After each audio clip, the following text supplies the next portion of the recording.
I decided I was going to polish some of my bigger specimens of favicite and also Petoskey stone and just sort of see what process works, what works best, what doesn't work at all.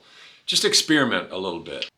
This is what I ended up with. This was the best one out of all the ones that I tried. It has kind of a real dreamy look to it, and I like it a lot. It took the polish well. So this is what they look like dry. Not much to look at, although you can easily see that that is a favicite, that is a stringopora. Petoskey, this is a different colored Petoskey.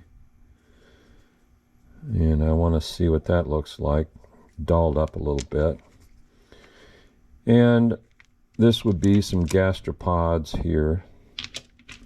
Petoskies, mostly Petoskies, and a little chain coral. That's what they look like in the glory of what you would see them on the beach, just au natural. Now if I just spray them a little bit.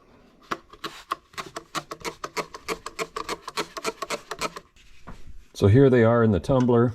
I'm going to put in some Step 1 grit.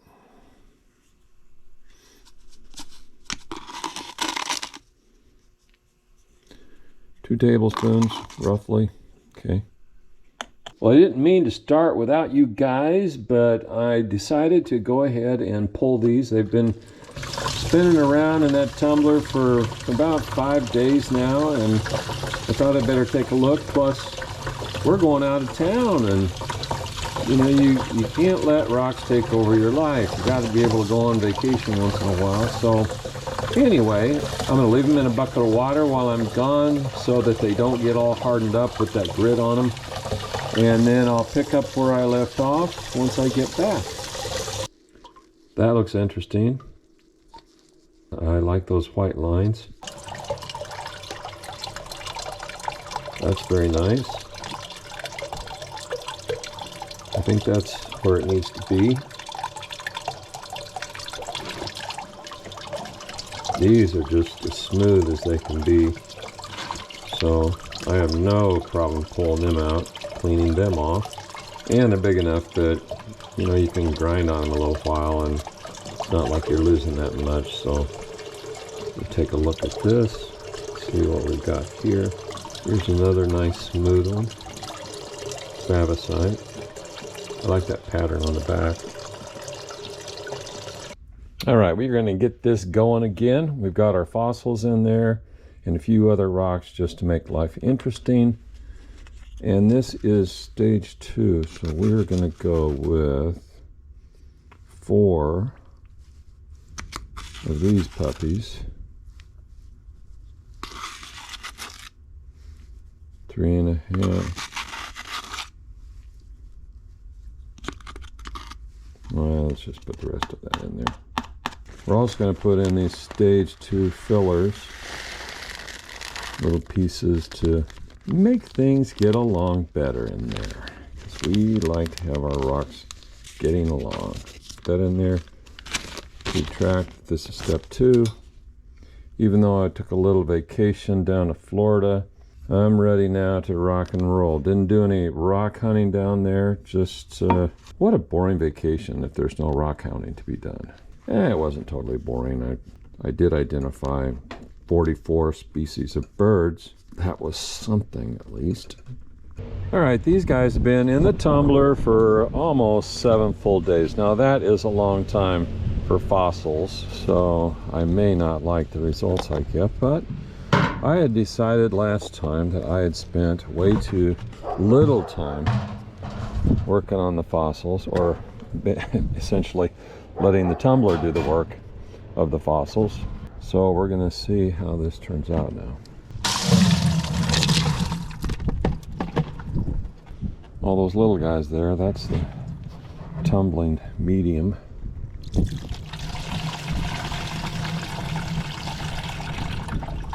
Okay.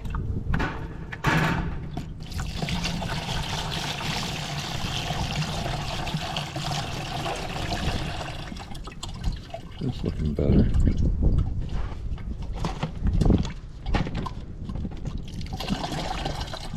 And I'm liking the look of that. That looks pretty cool.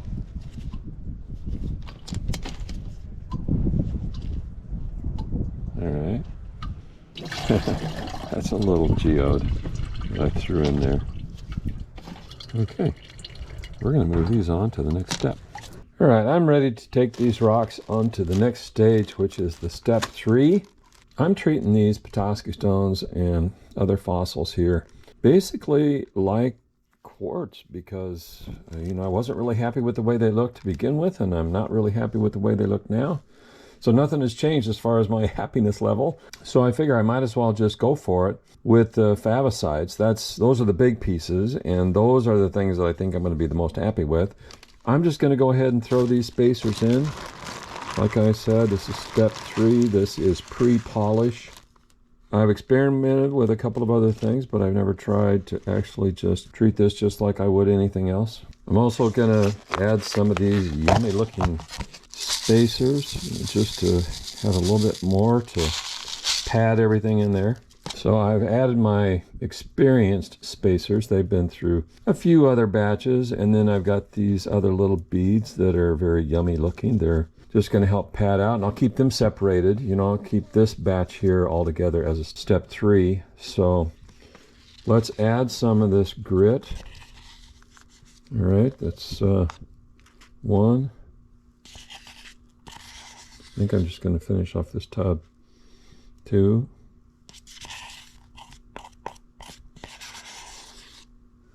3. Okay, let's see what kind of damage I've done to these favosites. Okay. I mean, they didn't go down to nothing. Looks pretty good. I like it. Favosite. I need to find out the etymology of that word. Does it come from the Greek? Does it come from the Latin? Oh, I like this. I'm liking it.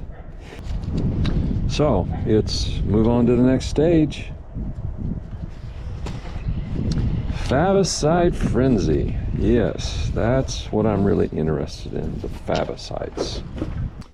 The next thing that we're going to do is we're going to put these rocks in borax for a while. Just let them get cleaned up, burnished up, enhanced, and then we'll see how they look and probably go on to the polishing stage.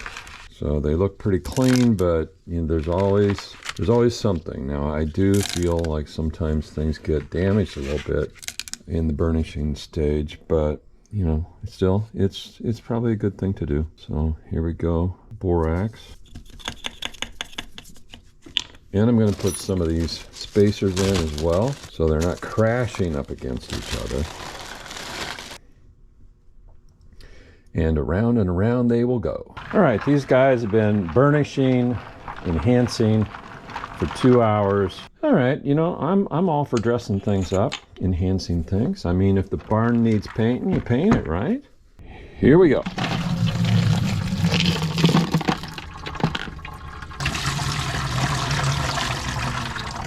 They're looking pretty good.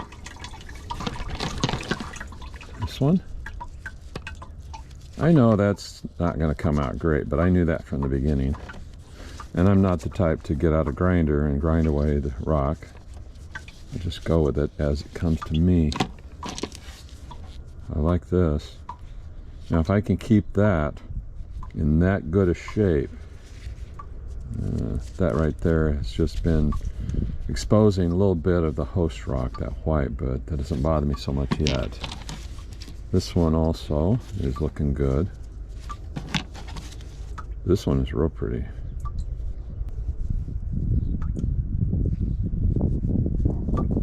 So the question is, do I just run it through the polish? Of course, those little holes there, they won't look so good after the polish gets in there, but that's okay.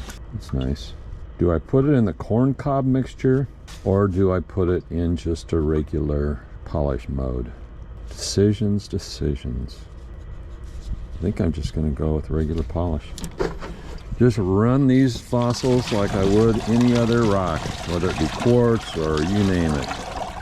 That's what I'm gonna do, and we'll see how that turns out. I've tried it the other way with the corn cob stuff, and hey, you know, it was all right. But I want to see how this stuff turns out. Stay tuned. The recipe from my supplier says use 6 tablespoons for a tumbler this size. That seems like too much to me, so I might cheat a little bit on that. 1, 2, 3, 4. We'll see how that goes. Then I'm going to put in these spacers. Honestly, I don't know if that helps or not. It probably does a little tiny bit. And we'll see what we get.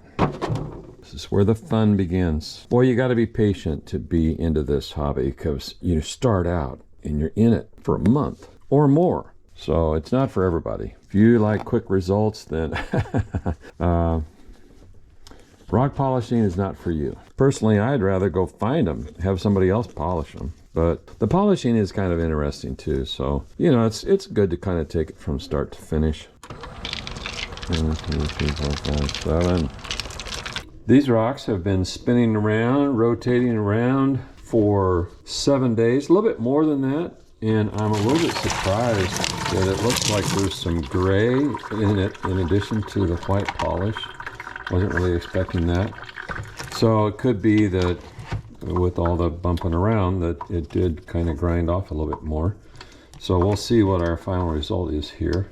This is mostly fossils, and I just treated them like I would any other rock. Now I'm just going to wash this off and see what we have. All right, these things are starting to dry now, and I'm not liking what I'm seeing. So they're gonna go in for some borax action, and I probably shouldn't even let them get dry, because then the polish has a chance to get stuck in all those little holes. So anyway, I'm going to run it through the borax and see what happens. I will say though that this geode came out a winner. It looks really good, and the silica replaced favicite, I say, is gonna probably be nice. And the rest of these, they need something. All right, the borax is in. We'll add water, and then we'll let it work around there for a while. Okay, let's get the show on the road. As always, there are winners and losers. This little geode did really well. And why not? It's quartz. I mean, quartz is going to just be there for you every time. Same thing for this other little piece of quartz. And for the silica replaced favicite, looks great. This big one looks not great, but it's decent. I'm going to keep working on it. I think I can do better than this. But the rest of these, I'm not very happy with. They didn't polish up. Now, I have had favicites that did polish up nice, so I'm going to keep trying with these. This one is not terrible. It's pretty nice through there, the one little patch, and here on this side, it's pretty nice, but I'm going to keep working on it too. So these little ones, I'm going to give them the heave-ho. I have a special place for stuff that are basically rejects. All right, so this is what we're going to do. We're going to take this corn cob mixture, which has already seen a batch, put a little bit of that in. Now this has 500 grit already embedded in it from a previous batch. I'm going to put these puppies in.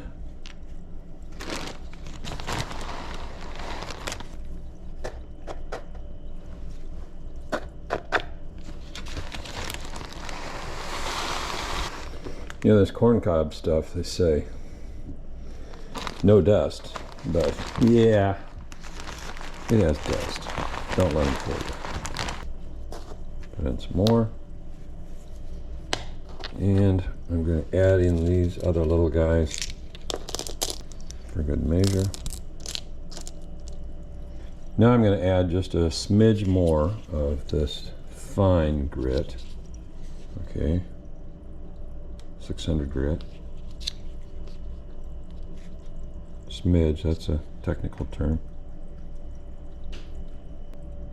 Okay, and we'll roll that around and see what happens. All right, this has been going around for 7 days, and so we're going to take a look and see what has happened. Whether our corn cob medium and fine grit did us any good.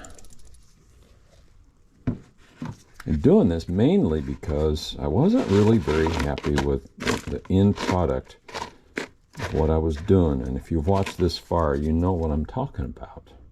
Can't really see much at this point, but I'll give it a good wash and then we'll see what we have.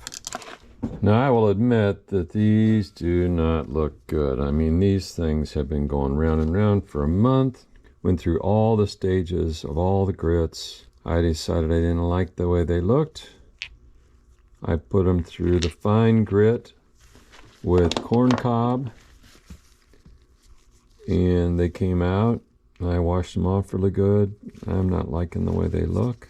I am going to go ahead anyway, because that's what I do. Keep experimenting. I might learn something. I might learn that the way you do it is you follow the instructions that other people give you. We are going to go with some corn cob. Put these guys in there. Now I'm going to go with 3 tablespoons of this polish. That's a lot, but could use even more. Put the lid on it, let it go around for a week, and we'll see what happens. Okay, I think 8 days a week is enough to show I care. So we are going to stop all this round and round stuff and see what we've got. Of course, it's going to be pretty dusty, and every little crack and crevice is going to be filled with something, either the polish or maybe some dust of some kind. And some of the specimens I think are going to show that they're just some rocks that are fossils, as the case may be. They just aren't very good candidates for this kind of thing. I would say this is the best of all of them. I really like this particular favicite. It just looks dreamy. It has a very nice satin finish. You can tell what it is easily, and it's got just a nice luster to it. This turned out maybe, I would say, almost too shiny. And yet there are many people that's what they like. They like a super shiny surface. But for me, I like to be able to see the rock and not the glare. This was probably a pretty good result, though, in the final analysis. These silica replacement favicites all turned out good. I mean, I really expected them to. That's really no surprise. You can see what they are. They have a nice luster to them. These Petoskey stones turned out pretty decent. I mean, maybe not the best specimens to begin with, but you can tell what they are, and they look pleasant. Same with these, and although these are not quite as nice. This one, I suppose that's honeycomb, but I really like the way that turned out. Not too much glare, but still shiny. Nice separation between these cells, or whatever you call them. So yeah, I think that was a winner. Now these here, they were so rough to begin with that I did sort of expect there to be polish and grit that got lodged in the various crevices and cracks and so forth. So these might find another life in another barrel rotating around. This one, I think, turned out kind of interesting in that, yeah, you can see what it is, but I'd give it a C. I thought it would end up being a better specimen polish than what it is, but it was just a little bit too rough, just not quite the right material to start out with. I would say the same about this, Syringapora. You know, it's you can see what it is, but at the same time, it probably looked better when it was in the water on the beach than it does right now. This particular favicite turned out okay in some spots, and then other spots not so good. So I mean, that's a lesson in some specimens are gonna be pretty patchy, and you just kind of have to take the good with the bad.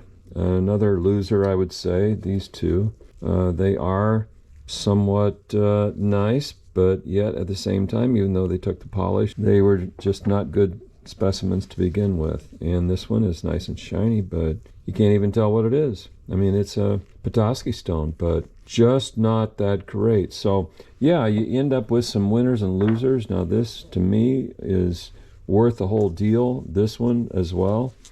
This one as well. These are my favorites of all of them.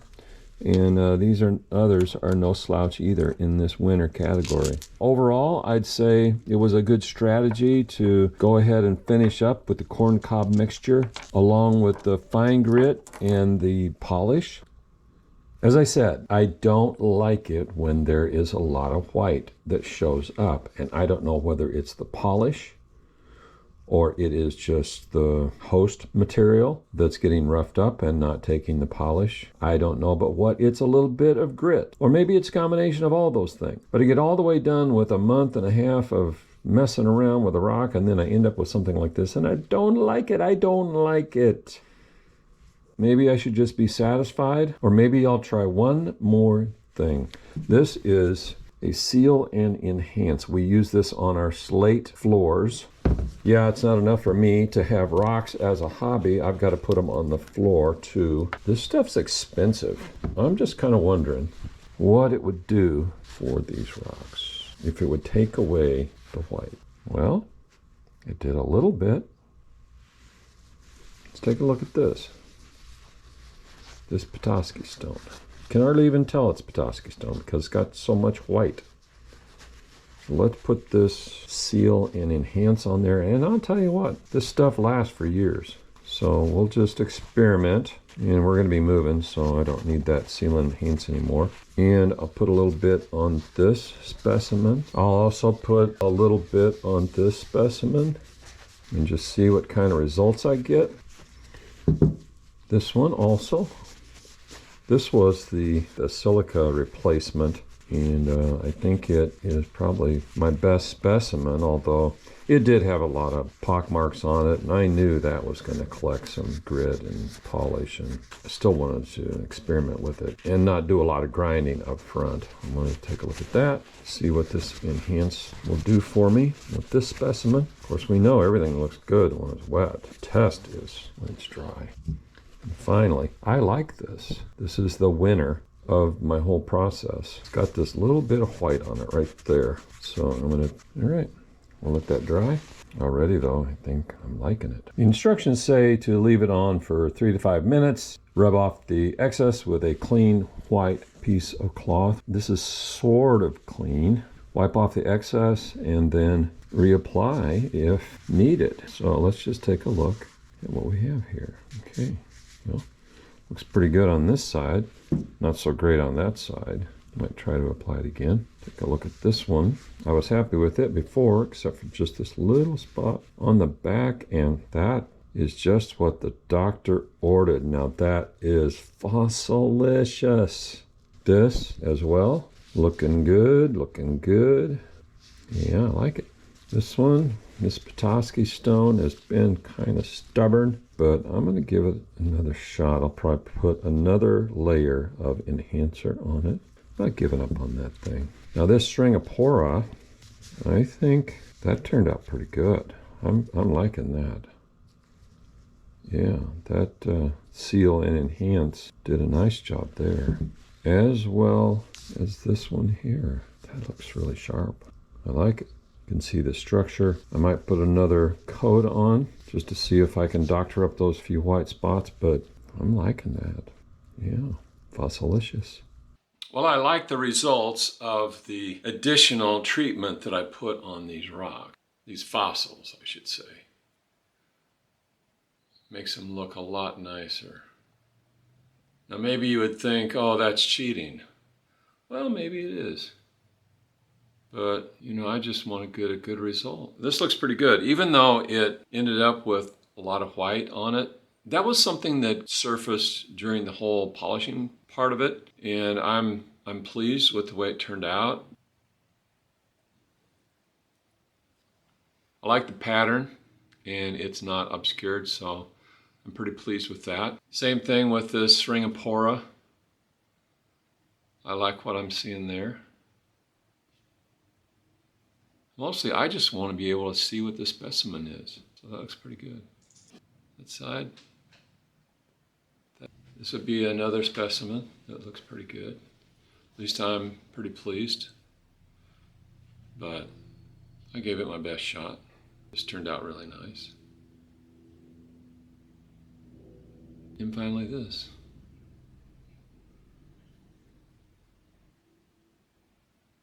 Keep trying, and there's more than one way to skin a cat or to polish a